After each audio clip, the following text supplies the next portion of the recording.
Thank you so much for being here, for joining us. The topic this evening is how to stay civically engaged when under quarantine, and we have some fantastic experts, presenters, and people from local campaigns who are also going to tell you a little bit about what they're doing. So tonight's event, I guess I should start with, first of all, I'm James Opsink, and I'm currently the president of Portland Forward. Portland Forward is an intergenerational group of activists and advocates that works on changing the big ideas for the city of Portland, well, for the Portland region.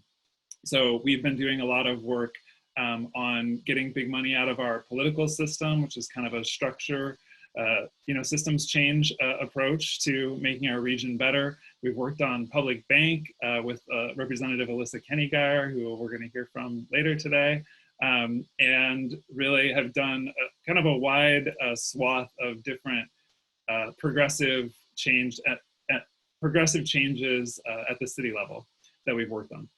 The other co-hosts or co-sponsors for this evening's event are Our Revolution Oregon, which grew out of the Bernie Sanders campaign in 2016 and has continued to push for progressive measures and candidates since then. They worked on Jo Ann Hardesty's campaign and Chloe Eudaly's campaign, and worked with Portland Forward actually on passing honest elections, which was campaign contribution limits and disclosure requirements at the city of Portland and at Multnomah County. They're currently working on Medicare for All and Green New Deal for Oregon, elections reform, and other Oregon issues. And the other co-sponsor for this evening is the Portland Metro People's Coalition, of which Portland Forward is one of the 20 kind of organizations that form that coalition and work on progressive change for the Portland region. So I will put up, I'll send out in the chat actually, I'll send links to the 3 co-sponsors websites, and you can feel free to check those out. We have the chat here set up to only send messages to me and the other co-hosts so that we can curate questions. So the way the format for tonight is going to be, we're going to hear from 3 esteemed experts, 3 different presenters with different perspectives on staying civically engaged in these strange times, this time of quarantine. So we'll start that in a second, and then after that, we're going to hear from 3 campaigns, and then we're going to do question and answers. So hopefully you all have interesting questions for our panelists, and we'll do kind of a facilitated conversation online. But I wanted to mention that just the chat is locked down to just send questions to the hosts. So feel free to send a question, and me and the other co-hosts will be curating through them, and then we'll relay them to the panelists. So I think that this event grew out of interest that we in Portland Forward have personally, but also that we've really sensed in the community. We're a group of change makers and have struggled over the last 3 or 4 weeks as in-person events have stopped occurring, as sometimes elected officials, are no longer having public meetings. It's hard to provide the same level of testimony, the same level of pressure on elected officials to change their mind or to try to convince them that they should be doing something different. So we wanted to know, what are people in our community, what are ways that people are finding to stay engaged? How are people continuing to stay informed when the media is similarly facing challenges with getting information from elected officials and other people about what's going on in the community? So that is kind of the genesis for why we thought that this would be a great event. And we have with us 3 panelists tonight who I think can provide different perspectives on that. So first, we have Representative Alissa Keny-Guyer, and we've been fortunate at Portland Forward to get to work with a representative on a number of things over the years.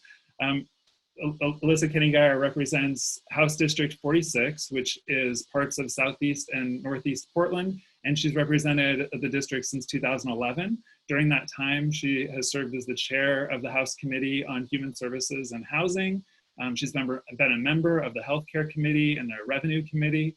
I would say she has really targeted and focused her efforts over the years, has made a commitment to fighting for the most vulnerable populations.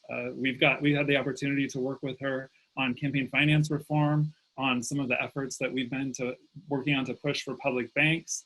She's also been a huge champion of housing initiatives and other things that really benefit the most vulnerable among us. Can I pass it over to you, Representative?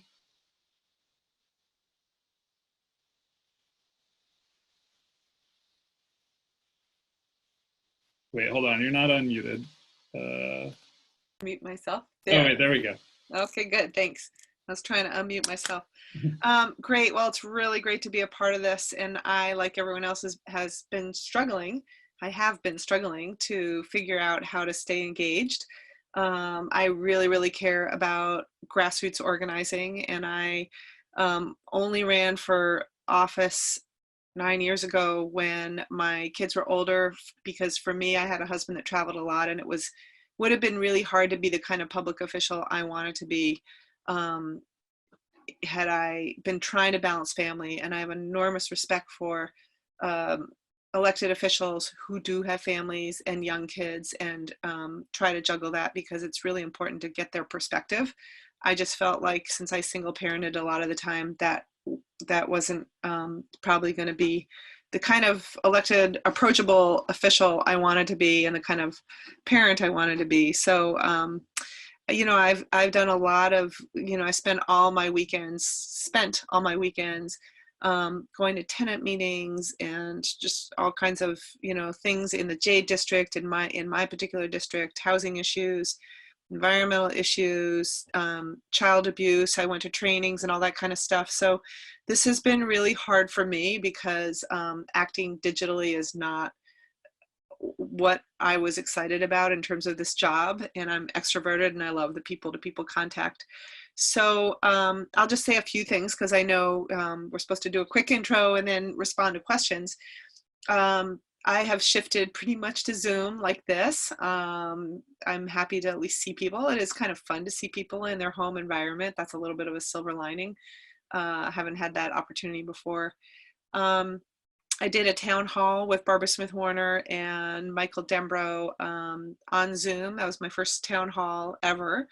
And, you know, there were a lot of people who said thank you, because I actually participated, and I don't normally come to your town halls because it's hard for me to move around. So I think there's that piece. When things get back to a more normal, I think we are going to, you know, we're going to make sure that we open up our lines of communication in more ways than just physically getting together. So I think that was kind of cool. We used the chat thing so people could ask us questions. And so that's one way that I have tried to stay engaged. Another is that I send out newsletters, as most of my colleagues, I'd say, or a lot of my colleagues do. And I really want to encourage people. This is probably a very engaged group, so I'm not going to say too much about it, because you're probably already on it. But we do have a very good digital system for people to get connected to the Oregon Legislative Information System, OLIS. And I can put in the chat the email, the URL for that. But I'm also happy at some point, if we want to try to bounce around during this call, to talk people through how to use OLIS, because it's really a fantastic way for people to be engaged, to sign up, to follow committees. You can follow the coronavirus response committee that's going on right now during the interim. When you're in, you can follow the revenue committee. We're the only committee, and I'm on that's going to be meeting on May 20th during our ledge days, because we'll get the quarterly forecast, which we expect to be pretty bad. So it's great to sign up for committees, because you can find out what the agenda is and click on materials and see what all the materials are, all the presentations, any letters that have been sent in from the public. You can send in letters when there's bills, when we're in session. So OLIS is a really great way that people can continue to be engaged. And if you didn't use that before, again, it's a really great way to be involved if you can't go down to Salem. I am spending a lot of time not only hearing from constituents and then people with human service and housing issues, and then conveying that information back to either DHS or the Housing Authority or Oregon Health Authority or the governor's office. So I feel like I'm a conveyor of information, both from what I hear from constituents with concerns, or and I convey that up the ladder. And I also hear a lot of information because I'm on calls every single day about what's happening with unemployment insurance and, you know, testing and all these different things. And so I try to convey that information back through through email returns, individual email returns, and also through newsletters. I provide a lot of links to departments and resources and things like that, as do a lot of my colleagues. So you can sign up for any of our email newsletters and stay pretty engaged that way. And then the other thing I'm doing is really trying to influence the policy going forward. First and foremost, the most immediate policy, because I am very worried about the most vulnerable people. We know that there are people who are going to fall between the gaps that do not get the CARES stimulus funds of $1,200 per adult, $500 per kid, because they're undocumented or because they live with someone who's undocumented. So that is forbidden, and we already know that that's a big gap. Other states are starting to put money toward that, and I've been pushing Oregon to do the same thing.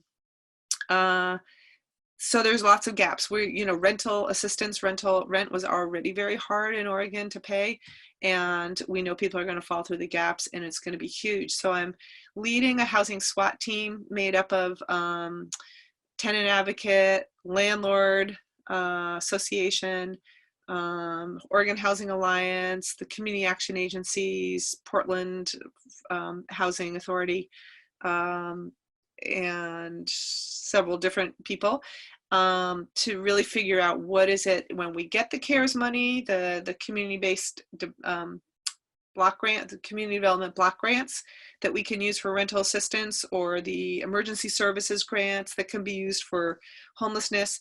Where are we going to try to put that money and how we can deploy it? So I'm very engaged. We had a long hour-and-a-half meeting today with that housing SWAT team. So I'm very engaged in trying to influence the policies going forward. And I'll just say for the last thing, and then I'll be quiet, the three ways that Oregon is looking at trying to shape policy and budget going forward is there's a legislative concept, LC 29, that's out there that I had a link to it in my newsletter. It's not on OLS anywhere because there's no hearing. It got developed after the last coronavirus committee, but I can send that link, or people can go to my website and go to newsletters, and you'll get a link to it in the last newsletter, or in Tina Kotek's newsletter as well.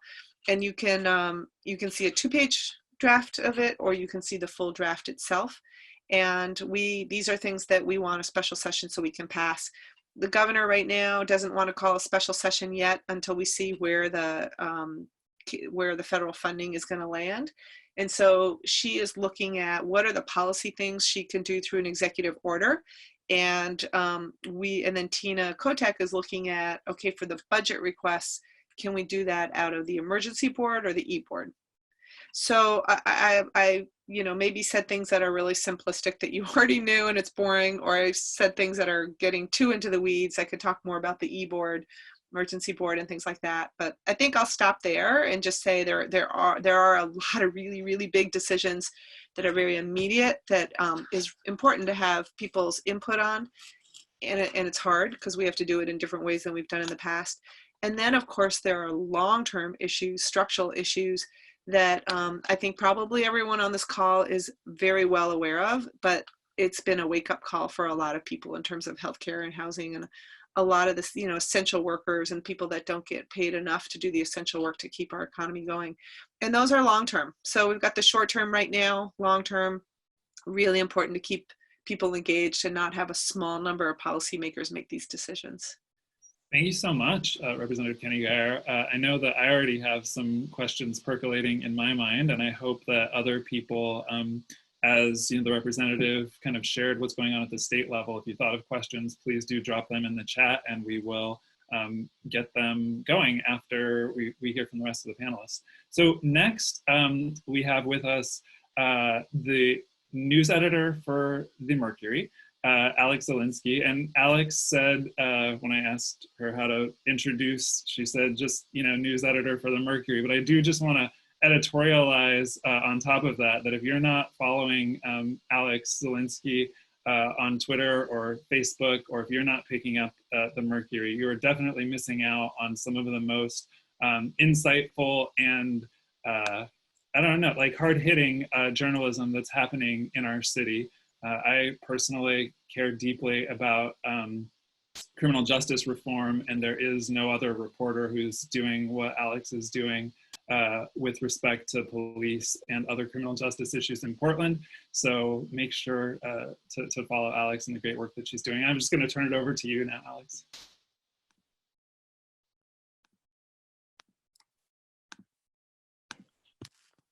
Okay, can you hear me?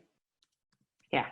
All right, thank you for such kind words. That means a lot. I'd first say that you can't pick up the Mercury right now because we are online only for the time being. I can talk a little bit about how this pandemic's kind of impacted my personal industry, but first I want to talk a little bit about where our priorities lie when it comes to covering something that's so new and different like this, and scary and weird for everyone. I think it's interesting, as a job, or as journalists, it's not really our job to guide civic engagement, but just to inform it in different ways.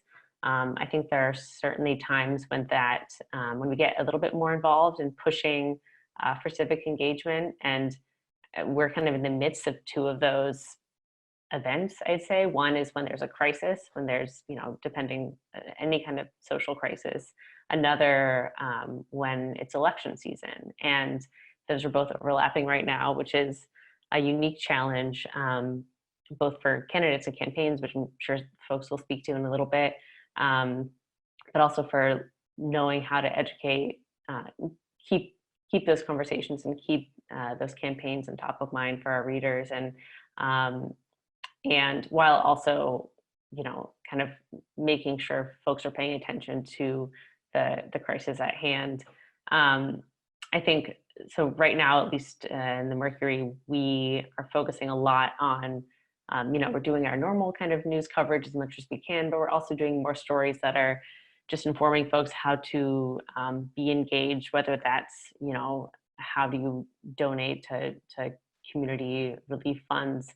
If you're a small business, how do you apply for a loan? How do you navigate, the kind of archaic system that's the Oregon unemployment program right now? How do you, just support houseless people in your community if you can? And while also, directing them towards more basic news that we usually cover. And for us, it's interesting, and I think a lot of other news agencies are going through this right now, but we're in the middle of our endorsement process, which we usually do in the lead up to an election. And it's a big year for an election. There's, 4 out of 5 of the city council seats in Portland are up for election. There's only going to be one person for sure who still will be there next year, and a number of other state level races. There's a race to follow in the seat of Representative Keny-Guyer, which is interesting to watch. There's a lot of interesting people, and a lot of people engaged in this election as well. And so for us, we want to make sure that we're not putting that in the back burner, and we're still giving that as much attention and focus as we can, and critical thinking as to, how are we going to do.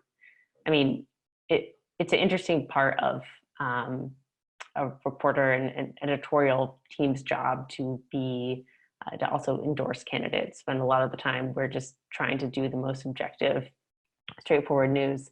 And so most of it is just doing the research that people don't have time to do, and having the conversations that constituents don't have time to do.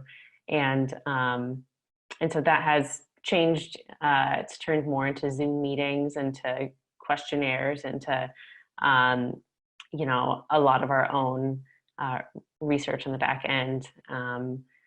And the questions have changed. The questions we're asking have changed, and the questions that the readers want us to ask have changed. You know, it's certainly shifting, but I'm pretty hopeful about how this election is going to turn out, especially in comparison to, you know, what we see in states like Wisconsin. I think the fact that we have vote by mail makes the ability to engage in election process and be an active member of community much easier than other places. And so I'm not too concerned about that level of civic engagement. But yeah, as a journalist, it's unusual times. Our career is a little uncertain right now. About a month ago, the Portland Mercury had to lay off or furlough 10 of our 18 staff members, which was hard and, you know, particularly heartbreaking just because we're already such a small staff, and losing one person is pretty earth-shattering. And knowing that, you know, we don't have our main copy editor, we don't have our music and arts editors, going forward without the full team is tricky right now. But there is solidarity and a lot of other newsrooms that are struggling, with the Oregonian and Willamette Week and the Tribune, and tons of other, you know, local community newspapers across the country are struggling. And none of us really know what our careers will look like at the end of this. But there's no shortage of ways to spend our time right now to feel like we're being useful to the community in our coverage and our reporting. So thankful for that, and happy to answer any of the questions. That's great. Thank you so much, Alex, and we will return. Please, people, if you have questions, put them into the chat and we will be curating those. So next up, let me pull up my notes so I introduce Anna correctly. So our next panelist is Anna Nguyen, and Anna has earned a reputation for breaking ground by winning historic campaigns. She ran the campaign for the first woman mayor of New Orleans. And I know Anna because she also helped elect the first Black woman to a citywide office in Portland, Oregon, Commissioner Jo Ann Hardesty. Prior to joining her current firm, which is Forward Solution Strategy Group, as an associate partner, Anna most recently worked as the campaign director to Earl Blumenauer for Congress. Anna specializes in strategic communication, campaign management, campaign field, and targeting operations. And we thought it would be really great to have Anna with us tonight with somewhat of a sense of how campaigns are changing their strategies and changing what they're doing in these times, because campaigns are, of course, one way that civic engagement happens. So I'm going to turn the floor over to you, Anna.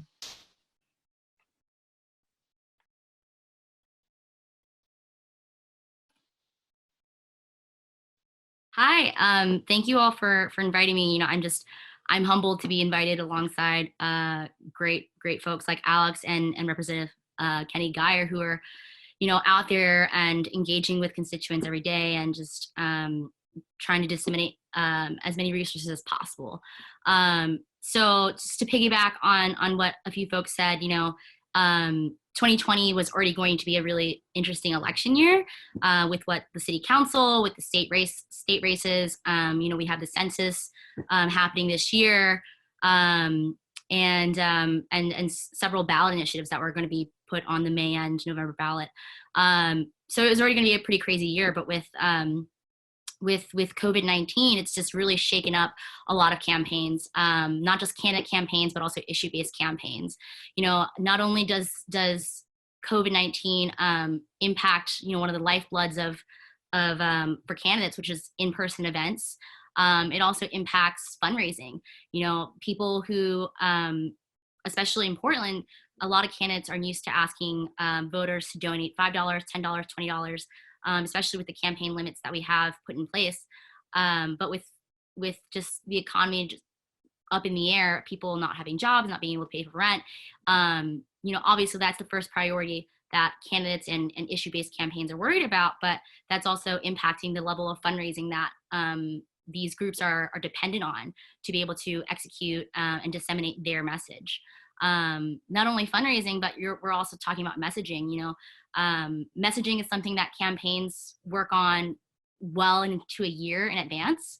I'm talking about specific campaign priorities and issues that they are passionate about, which is what we want from our elected officials and from these issues. But now with COVID-19, a lot of the forefront questions are going to be like, how are we handling it? What's going on? Where can we, how can we get a hold of these services? And what's the best way to improve that process of getting services?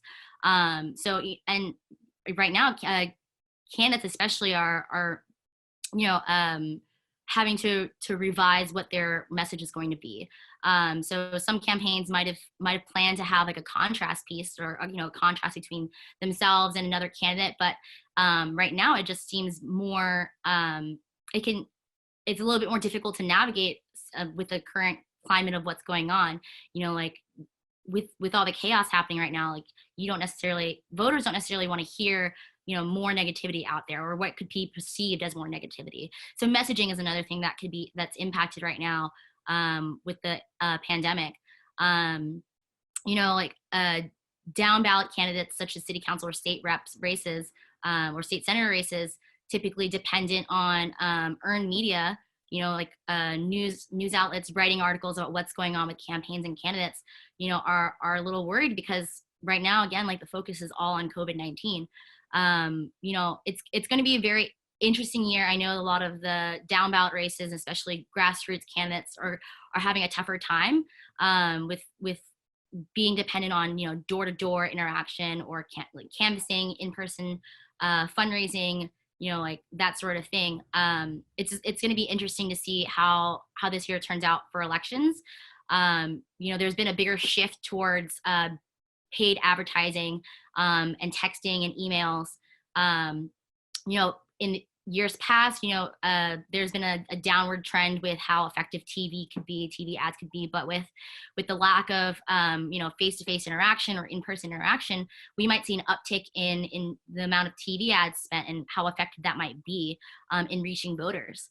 I'm particularly interested in how this epidemic impacts races that have incumbents.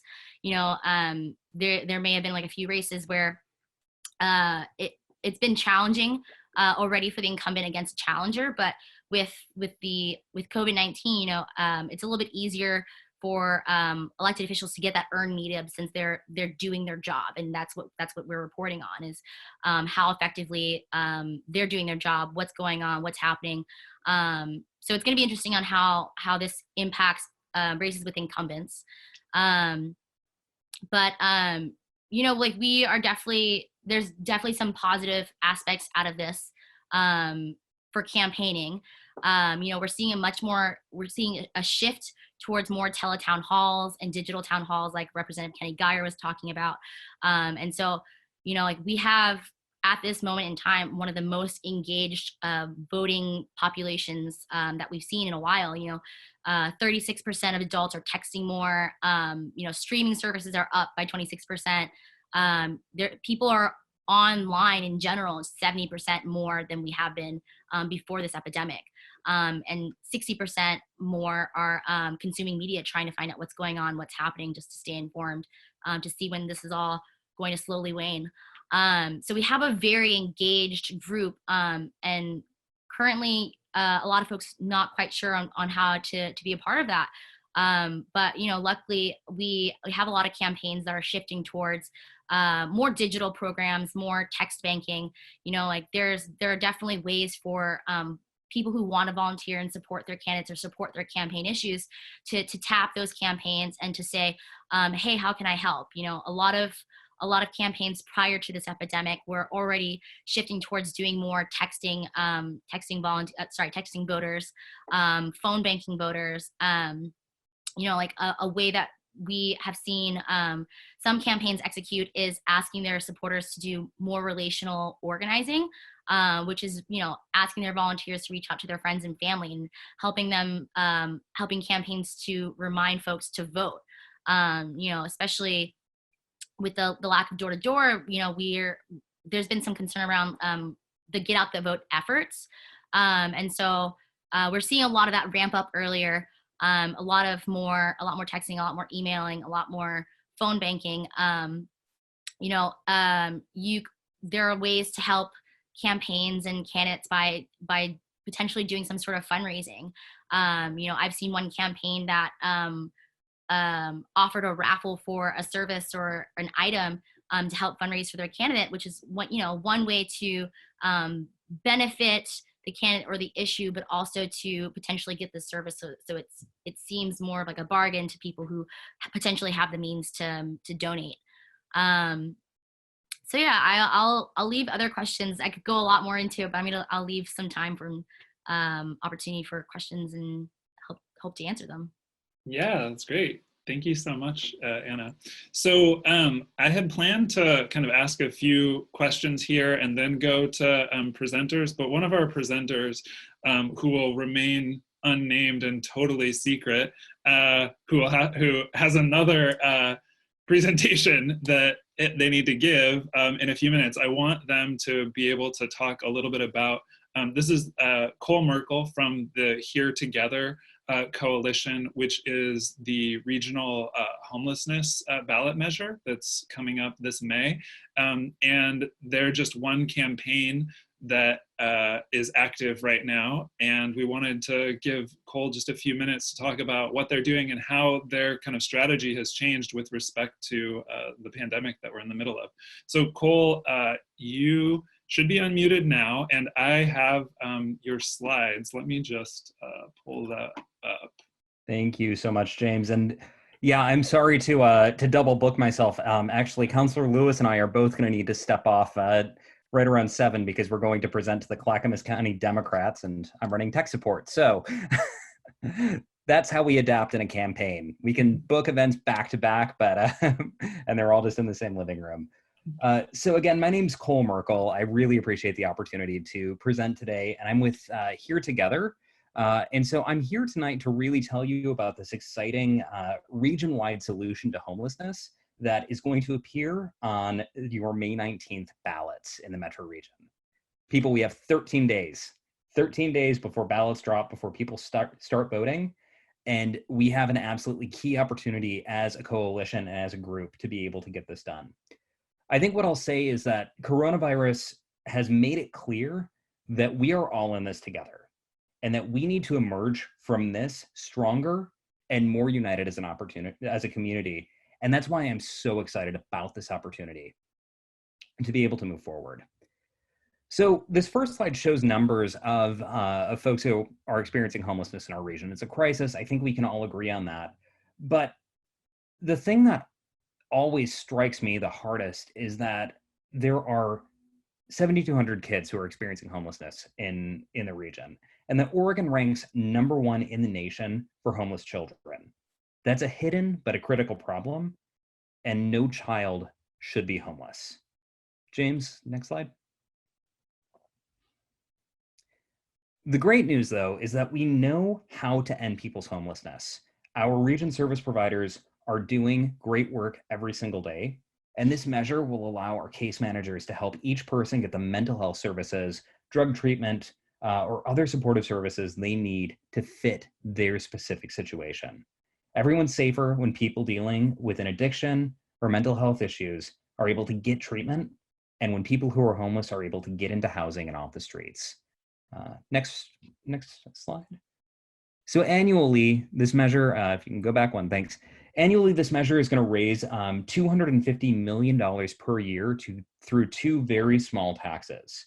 I want to emphasize that this measure exempts small businesses and those struggling to make ends meet, and it's all in order to build a stronger community together. So again, you can see that we've got a 1% high income earners tax. It's going to exempt 90% of households, and a 1% tax that's going to, on business profits, that's going to exempt 94% of businesses in our region. James, next slide. So it's also important to emphasize that, yes, this is a metro measure, which is, our regional government is able to help convene the 3 counties, but the tax dollars raised by this measure will go back to the counties that they came from and that'll give our communities local control over decisions about where their resources go. And ultimately, this is going to allow each county to dramatically decrease the number of people forced to live on the streets. It's an absolutely huge place that we're at and super exciting. So how have we changed our strategy since COVID? James, if you can go to the next slide. So ultimately, we were always going to be a grassroots coalition. We've got 400 organizations, individuals, businesses, community leaders that have endorsed the campaign. And we were always going to, given our timeline, we only had about 80 days this entire time to get this thing over the finish line. We were always going to need to rely heavily on our digital partners. And that's changed even more dramatically since COVID has taken over our daily lives. So, we're continuing to we can't do door knocking, but we can do traditional lawn signs, and we're continuing to get "We Are Here Together" signs starting next week out all over the region. We're able to do that in a way that practices and honors social distancing, where we can do 6-foot drop-offs, have single volunteers go and line them up, and that's something that we're going to be doing. So we'd be honored to have your support in this campaign. Obviously, pledging to vote yes, so that we can remove folks from mailers, so that we can really spend that money on the people who actually need to hear the message. Sharing your content, your support on social media, and all of your channels. James, I know, will drop both the Pledge to Vote link and our volunteer communications folder in the Dropbox. And then some key ways to volunteer, including not only signing up for a sign, but also helping distribute, or signing up for 5 so that we can drop them off and you can get them to your neighbors and your friends.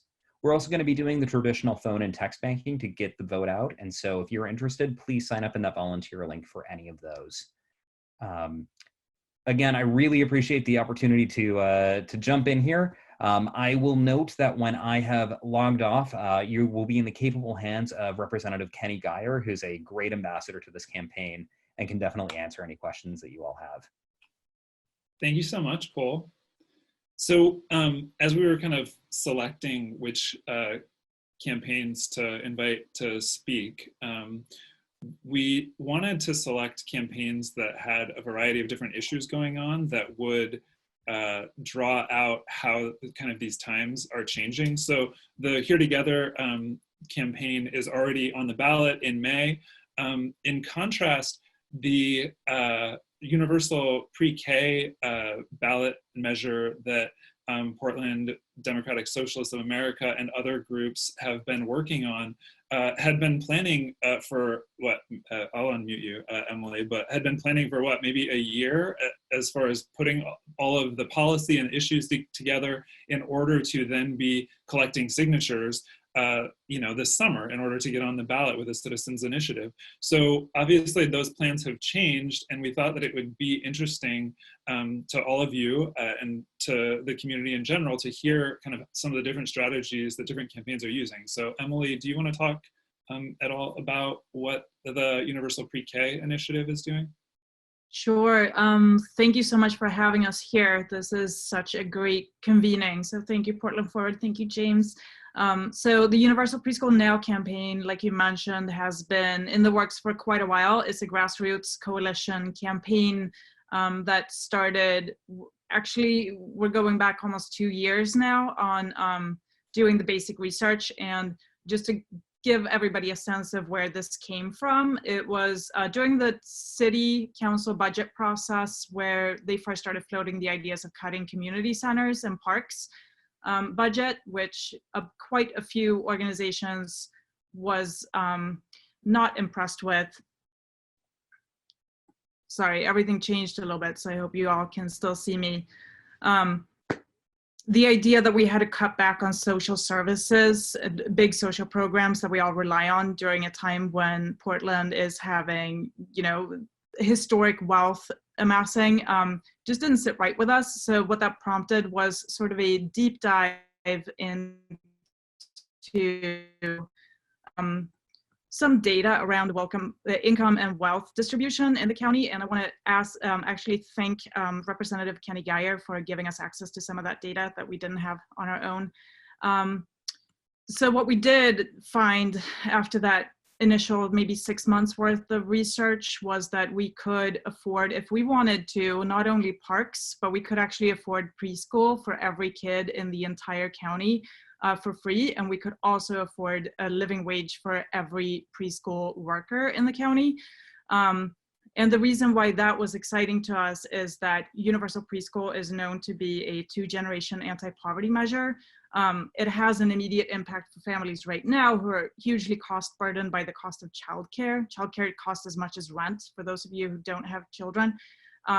The workforce, which is historically marginalized, earns something along the lines of like $13.50 an hour for something that's quite skilled work. And then it has this future impact where the outcomes and opportunities for kids who get to participate in preschool, it has quite measurable outcomes in higher graduation rates and lowered incarceration rates. So what we saw was that if we made this investment now, then it's something that pays back about $10 per dollar that you put into it. So that was exciting, and we built a big, great coalition, and we filed our language. Our chief petitioners are from Portland Association of Teachers, the National Organization of Women, and Jobs with Justice. And it wasn't like we thought that it was going to be super smooth sailing just because we had a good idea. We did not, and we are in court right now with the Portland Business Alliance. So that was expected, but we did not expect to have a pandemic happen, especially when we're headed into signature gathering right now.